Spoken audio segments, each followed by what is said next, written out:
Pureza y Juventud, por Monseñor Todd. Capítulo 5. El combate contra el dragón de las 7 cabezas. No es verdad. ¿Qué es lo que no es verdad? El último argumento que alegan los corruptores cuando todos los demás han fracasado.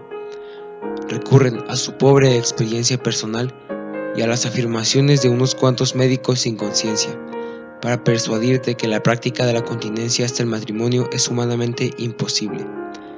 Te dicen una y mil veces que vas a la casa de una quimera. Es necesario que la juventud pase. Vengamos, coronémonos de rosas. ¿Para qué cansarse inútilmente? De ello no sacarás sino enfermedades. He ahí lo que no es verdad. Es falso que hay que dejar que pase la juventud, en el sentido que dan a esta frase tus camaradas. La Iglesia Católica exige el celibato de sus sacerdotes durante toda su vida. Ciertamente que no por eso son más enfermos, al contrario, a veces viven más tiempo que los demás. Es falso que un cuerpo joven bien desarrollado no pueda soportar la continencia. Es falso que uno enferme a consecuencia de una vida ordenada. ¿Cuál es entonces la verdad? No juegues con el fuego. Es indudable que quien es inflamable no debe acercarse al fuego. Es cierto asimismo que los amigos con su manera de ser te lo demuestran, puesto que largos años de corrupción han arruinado sus voluntades hasta tal punto que ahora la vida pura les parece imposible. No es posible hacer alto en la pendiente de la inmoralidad. Ahí tienes la verdad. Los antiguos hablaron de una montaña magnética que surgió en medio del océano. Atraía con fuerza todos los navíos agitados por la tempestad y los estrellaba. Las sirenas, con su voz seductora, llamaban a los viajeros a la isla, y una vez llegados, los hacían perecer. Si la montaña es una leyenda y las sirenas un cuento seductor, no obstante, es cierto que quien juega con la impureza puede temerlo todo. Si tus amigos hubiesen sido más valientes al presentarse la primera tentación, hoy podrían con facilidad mantenerse firmes. Al comienzo, el impulso del instinto era débil. Si entonces hubiesen desplegado más energía, no tendrían ahora que andar buscando fútiles pretextos. No es que su instinto sea invencible, su voluntad se ha debilitado y les es muy difícil imponerse a la concupiscencia, que ha tenido tiempo de hacerse fuerte. Aprovecha tu juventud. Sí, debes aprovecharte de ella y no abusar. No debes dar rienda suelta a los vicios, sino con tranquila moderación trabajar en la formación de tu carácter. Si tu vigorosa salud hace hervir tu sangre, magnífico.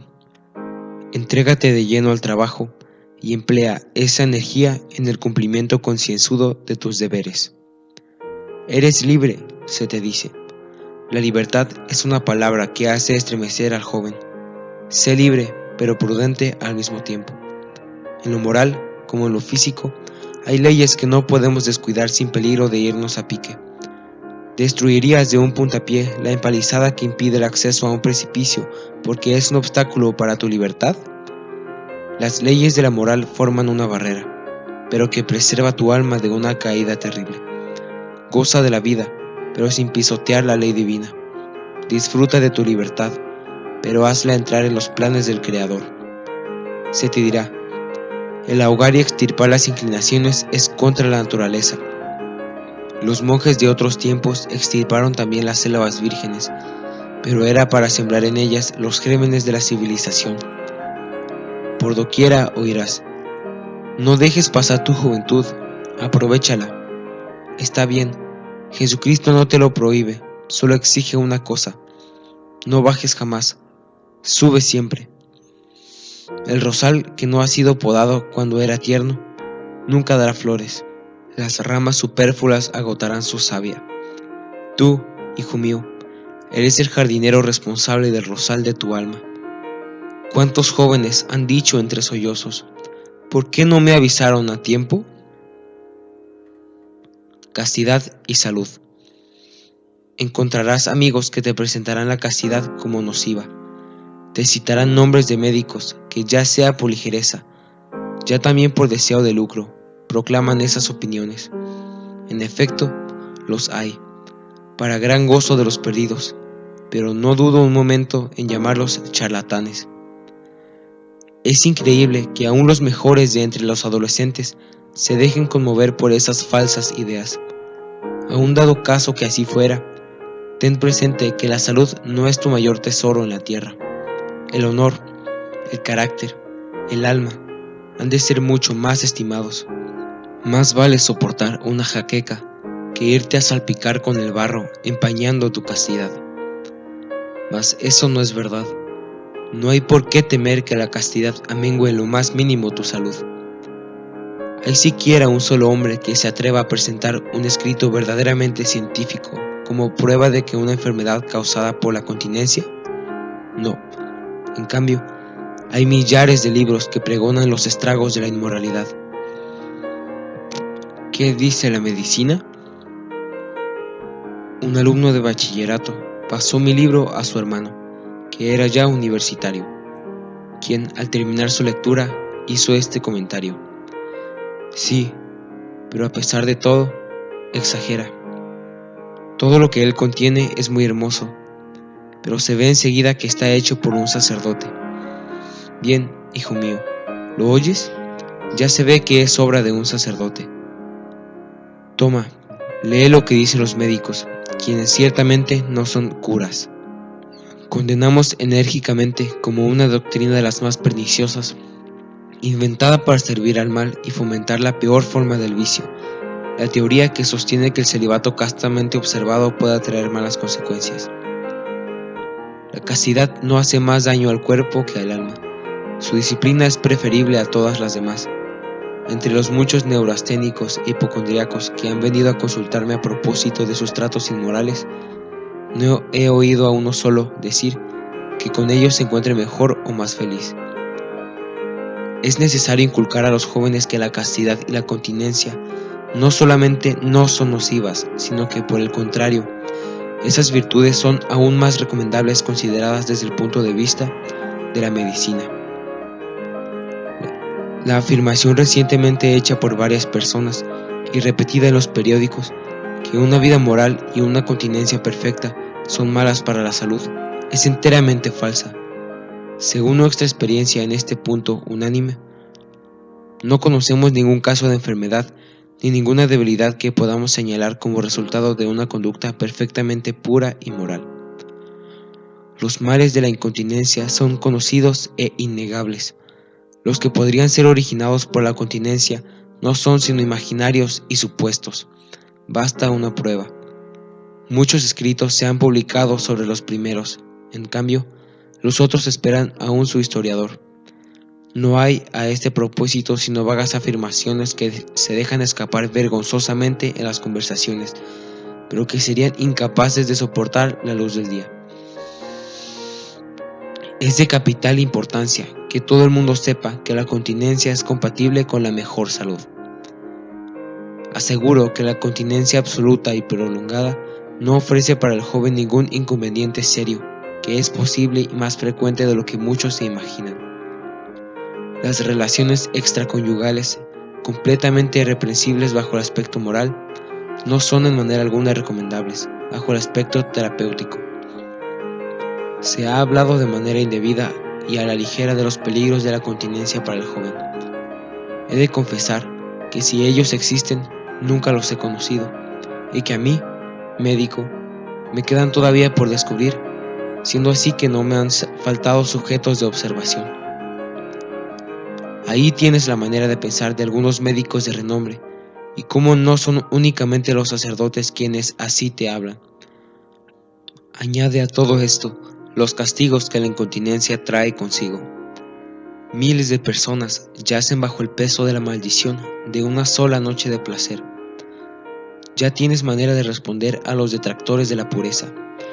Muéstrales los hospitales, los manicomios que cuentan en su seno con centenares de víctimas de la incontinencia. Pídeles que te muestren un hospital donde curen un enfermo por causa de la castidad. Lo mismo sucede, ya sea que se trate de personas, ya de naciones. La historia conoce pueblos que han desaparecido por causa de la inmoralidad.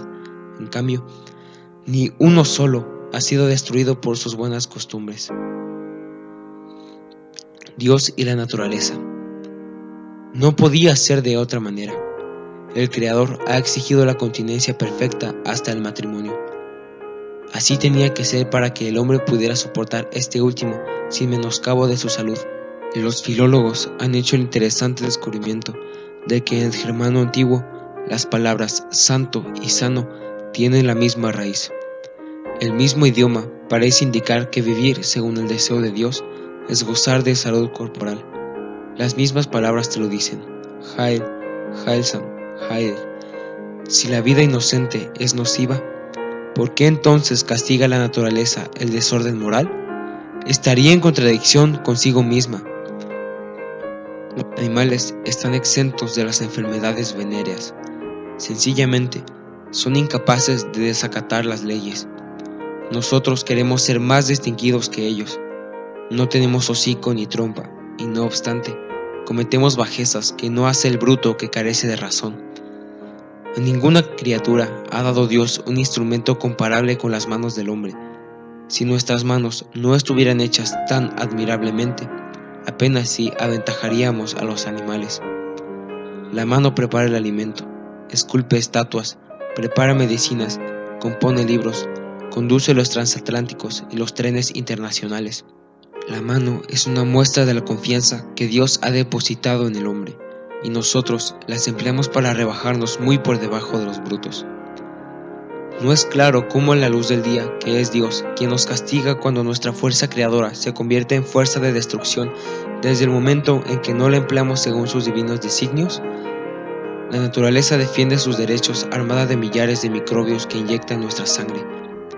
¿Cómo podía manifestar más claramente sus exigencias, sino estableciendo que únicamente la continencia perfecta o el matrimonio monógamo nos pusieran a abrigo de esos bacilos destructores? ¿Quién no puede permanecer casto? De buena gana concedo que quien no quiere detenerse sino ante los actos, permitiéndose una perfecta libertad en el dominio de los pensamientos y de la imaginación, ni siquiera podrá ser fiel a ese estricto mínimo. En ese camino, el suelo es muy resbaladizo, y el hombre no puede hacer alto donde él quiere. El cuerpo y el alma se influencian mutuamente. La mancha de la pureza interior tiene como consecuencia el debilitamiento del cuerpo. Nada de regateos en esta materia. No digas, no llegaré a tanto. Si voluntariamente dejas que tus pensamientos se corrompan, es lo mismo que si ya hubiera faltado en la acción. Decía el mismo Juvenal: la pureza del pensamiento es importantísima.